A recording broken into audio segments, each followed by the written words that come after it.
हे everyone, welcome और welcome back to Raksha unplugged. कैसे हैं आप लोग? तो आज हम बात करने वाले हैं ब्राउन गर्ल जेसिका के बारे में। मैंने आप लोगों से पूछा था, कुछ लोगों ने बोला कि हाँ वो देखते हैं, कुछ लोग बोल रहे थे काफ़ी बोरिंग व्लॉग्स होते हैं, उस पर क्या आप रिएक्शन दोगे। तो रिएक्शन हर वक्त रिएक्शन नहीं होता है, हर वक्त कंसर्न भी हो सकता है। कई बार हम लोग कोई स्टोरी टाइप वीडियो भी बनाते हैं तो हमेशा रिएक्शन वाली बात नहीं होती है। यहाँ मुझे थोड़ा सा मैंने पहले भी इनके ऊपर बात की है, मेन चैनल पर मैंने इनको लेकर व्लॉग बनाया था जब इन्होंने कुछ अपने घर की स्टोरीज बताई थी। इनके जेठ आए थे इनके व्लॉग में और वो कुछ बोल रहे थे कि मेरे भाई का पत्नी मतलब मेरा पत्नी। तो उस टाइम पर मैंने इनको लेकर कुछ स्टोरी काइंड ऑफ वीडियो बनाया था, इनकी कुछ बातें वहां पर शेयर की थी और आज भी कुछ ऐसे ही हम बात करने वाले हैं। आज मैंने इनका एक व्लॉग देखा है जो 5 से 6 दिन के अंतराल के बाद आया है, जहां ये बता रही हैं कि ये काफी बीमार पड़ चुकी हैं, इनको मलेरिया हो गया है और शायद टाइफॉइड बता रही थी। तो ऐसा कुछ इनको हो गया है, इस वजह से इन्होंने 6 दिनों तक व्लॉग अपलोड नहीं किया।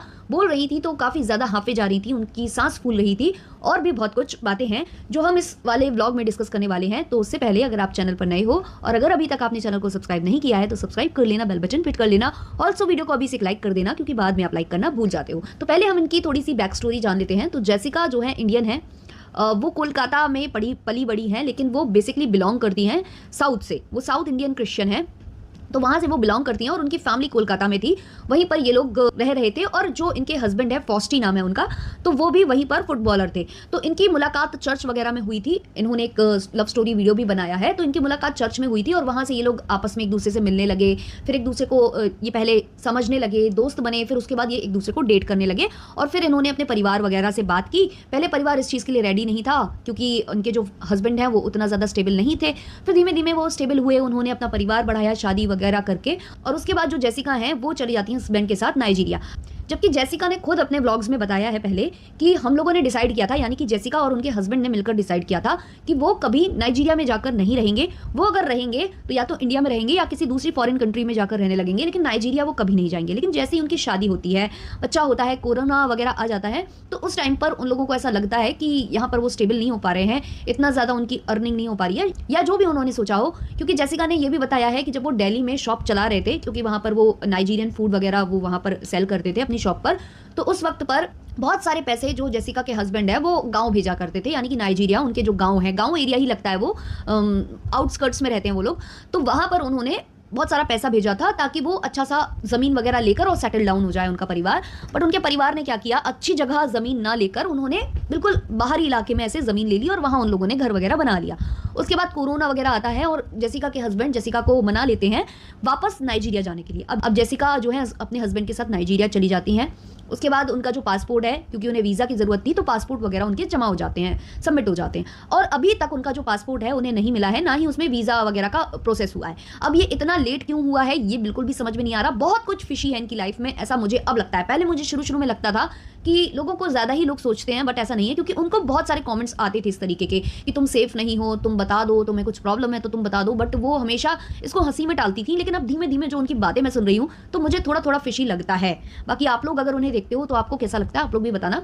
लड़की मुझे अच्छी लगती है, उसके बोलने का बिहेवियर मुझे बहुत सॉफ्ट स्पोकन लड़की वो लगती है, सब कुछ मुझे सही लग रहा था उसका अभी तक। लेकिन अब मुझे थोड़ा थोड़ा प्रॉब्लमेटिक लगना स्टार्ट हुआ है। तो वो जब यहाँ आई तो उसका कहना था कि वो कुछ टाइम के लिए आए थे, लेकिन फिर उसके बाद क्या होता है कि उनके हस्बैंड वहीं काम वगैरह करने लगते हैं।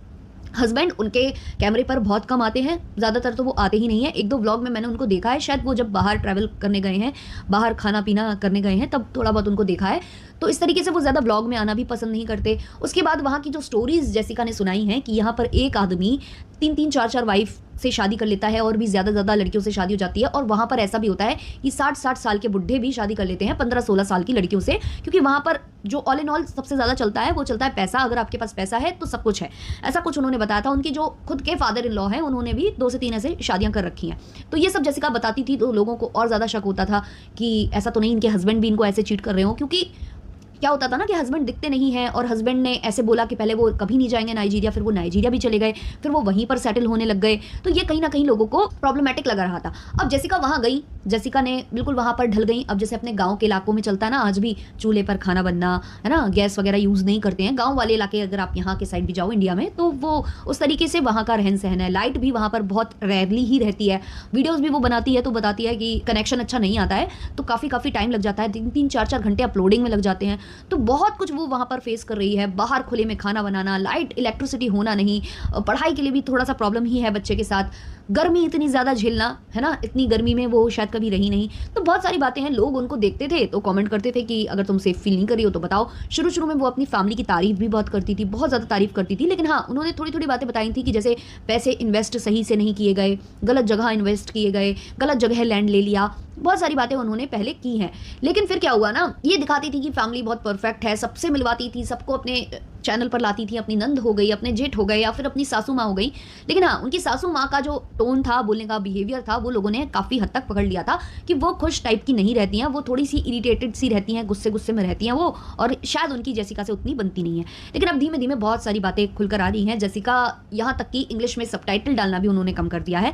जेसिका का कहना है कि जो उनकी नंदे हैं वो बहुत ज़्यादा आंखें रखती हैं इनके चैनल पर, और क्योंकि वो सबटाइटल्स होते हैं तो शायद वो पढ़ लेती हैं। जब वो डाल देती हैं अपने वीडियो पर सबटाइटल्स, तो वो पढ़कर वो घर में चुगलियां लगाती हैं, और फिर इनकी जो सास है उनकी लड़ाई होती है जेसिका से। यही नहीं, पूरा घर जो जेसिका के हस्बैंड है वो ही रन कर रहे हैं, मतलब सारा कुछ, खाना खर्चा, जितना भी खर्चा है वहाँ का, क्योंकि उनके घर में और कोई काम करता ही नहीं है। अभी उनके हस्बैंड के जाने के बाद जो उनका ब्रदर है वो थोड़ा बहुत काम करना स्टार्ट किया है, वरना तो सारा काम जो उनके हस्बैंड है वही करते हैं। पूरा घर चलाने वाले अकेले वो बंदे हैं। और उसके बाद जेसिका का भी यूट्यूब चैनल है, तो ये भी अर्न कर रही है यहाँ से, क्योंकि इससे भी अच्छी खासी अर्निंग होती है और उनके व्यूज़ अच्छे जाते हैं। तो ऐसा नहीं है कि अर्निंग अच्छी नहीं होगी, तो उनकी भी अर्निंग अच्छी खासी होगी। तो यही लोग घर चलाने वाले हैं, उसके बावजूद इन पर ही हावी होते हैं वहाँ पर सारे। उनकी सास जो है हस्बैंड की, जेसिका के हस्बैंड की बुराई करती हैं, और वो जब जेसिका ने सुना तो उसकी थोड़ी बहुत उनके घर में लड़ाई झगड़ा हुआ है। ऊपर से जो जेसिका बीमार पड़ी है, अभी जो उनका व्लॉग आया है कि वो बीमार है, इससे पहले जेसिका बता चुकी हैं कि यहाँ पर जो मलेरिया और ये वाला जो बीमारी है वो बहुत ज़्यादा आम है, लोगों को आए दिन होती रहती हैं ये बीमारियाँ। ऑल्सो उन्होंने बताया था कि जो डॉक्टर्स हैं वो वहाँ इतने अच्छे नहीं हैं, हॉस्पिटल्स वहाँ पर अच्छे नहीं हैं, ट्रीटमेंट के नाम पर कुछ भी नहीं है वहाँ पर, ढंग से ट्रीटमेंट भी वहाँ पर नहीं होता है। ऐसे में जेसिका वही दवाइयाँ खा रही हैं, मलेरिया होने के बाद वही दवाइयाँ वो खा रही हैं जो वहाँ पर अवेलेबल हैं, जिनसे इनका कहना है कि खाते रहो कुछ नहीं होता है। वहाँ पर लोग आयुर्वेदा टाइप का कुछ अपने घर में ही उगाकर जो रखते हैं, उससे ज़्यादा जल्दी उनको रिकवरी हो जाती है, जबकि इन दवाइयों से नहीं होती। लेकिन जेसिका को अभी वही दवाइयाँ भी खानी पड़ रही हैं। और फिर धीमे धीमे उन्होंने कुछ बातें करनी भी स्टार्ट की हैं। उनका कहना है कि अभी तो मैं ज़्यादा खुलकर नहीं बोल रही हूँ, लेकिन मैं धीमे धीमे बोलूँगी, आप लोगों के साथ शेयर करूँगी। और सबसे बड़ी बात, जेसिका बीमार है और उन्होंने अपनी इंडियन फैमिली, यानी कि अपने जो उनके मम्मी पापा हैं या उनकी बहन है, उनके फादर तो खैर अभी नहीं रहे, 1 से 2 महीने पहले ये खबर आई थी, तब भी जेसिका इंडिया नहीं आ पाई थी। और उनकी जो मम्मी है या उनकी बहन है, उनको भी उन्होंने शेयर नहीं किया है कि वो बीमार है। तो बहुत सारी यहाँ पर मुझे प्रॉब्लमैटिक अब बिहेवियर लगने लगा है। खुद जेसिका ने ये चीज़ बोली है कि यहाँ वीज़ा का इतना प्रॉब्लम नहीं है, तो फिर इतनी लेट क्यों हो रहा है, इतना देर क्यों हो रहा है उनको वीज़ा मिलने में? अभी तक उनके पासपोर्ट भी उन्हें नहीं मिले हैं।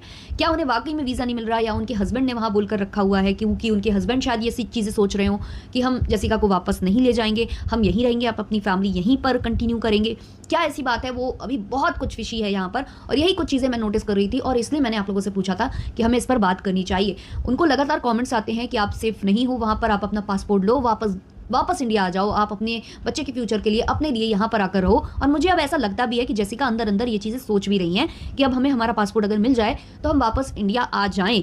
लेकिन कहीं ना कहीं व्यूज़ भी कम हो सकते हैं, क्योंकि अभी जो जेसिका है उनको लोग क्यों देखना चाहते हैं? क्योंकि वो नाइजीरिया में, एक इंडियन लड़की नाइजीरिया में कैसे सर्वाइव कर रही है, ये चीज़ देखने के लिए लोग उनको देखने जाते हैं। लेकिन अगर वो इंडिया आ जाती हैं तो हो सकता है कि व्यूज़ में थोड़ी बहुत गिरावट आए। लेकिन अब मुझे जेसिका का जो बिहेवियर है या उनकी बातें हैं, उससे मुझे ये फीलिंग आ रही है कि अब वो खुद चाहती हैं वापस इंडिया आना, क्योंकि वहाँ पर उनको सर्वाइव करना मुश्किल हो रहा है। उनके हस्बैंड तो जॉब पर चले जाते हैं, दिन दिन भर वो रहते नहीं हैं, और जेसिका पूरा घर मैनेज करती हैं, झाड़ू पोछा, उन्होंने जानवर पाल रखे हैं, उनका केयर करना, खाना बनाना, सुबह चूल्हे पर, शाम को चूल्हे पर। अभी तो खैर उनके घर में कोई लेडी है जिनके घर को जला वला दिया गया है, तो वो यहाँ पर आकर इनका पूरा काम वगैरह देख रही हैं, बट ज़्यादातर काम जेसिका को ही करना पड़ता है। उसके बावजूद बातें वहाँ पर सुननी पड़ती हैं और उनको वो सब फेस करना पड़ता है। शुरुआत में जितना अच्छा वो बता रही थी, अब धीमे धीमे ऐसा लग रहा है कि चीज़ें सामने आ रही हैं, धीमे धीमे जो रियलिटी है वो सामने आ रही है। और उन्होंने अपने घर तक में ये चीज़ नहीं बता रखी है कि वो बीमार हैं। हालांकि ब्लॉग देखने के बाद तो ऑब्वियसली उनका घर भी जान जाएगा, उनके घर वालों को भी पता चल जाएगा कि वो बीमार हैं। लेकिन इतनी बातें छुपाना, इतना सब कुछ स्ट्रगल करना, इतना ज़्यादा वहाँ पर उस तरीके से रहना, सब कुछ करने के बाद भी बातें सुनना, तो कहीं ना कहीं ये थोड़ा सा मुझे फिशी साउंड कर रहा है। बहुत चीज़ें मुझे यहाँ फिशी लग रही हैं। तो अब देखते हैं भाई कि जेसिका आगे क्या करती है। अगर कुछ ऐसा प्रॉब्लमैटिक होता है तो हम ज़रूर डिस्कस करेंगे, लेकिन जितना मैंने अब देखा है, पहले मुझे ये फील नहीं होता था कि वो वहाँ पर परेशान है, लेकिन अब मुझे ऐसा लगता है कि वो परेशान है और अब वो अपने इंडिया वापस कहीं ना कहीं आना चाहती हैं, क्योंकि उनके हस्बैंड से भी उनका कुछ कुछ है, लेकिन वो क्लियर बोलती नहीं है। उनका कहना है भी बहुत सी बातें हैं, मैं नहीं बोल रही हूँ, आगे आने वाले वक्त में बोलूंगी। तो देखिए, हम देखते हैं, वेट करते हैं, जो भी होता है हम आपके साथ डिस्कस जरूर करेंगे। तो ये वाला पॉडकास्ट को रखते हैं इतना ही, मिलते हैं जल्द ही नेक्स्ट पॉडकास्ट के साथ। अच्छा लगा हो तो लाइक शेयर सब्सक्राइब कर देना। तब तक के लिए बाय बाय।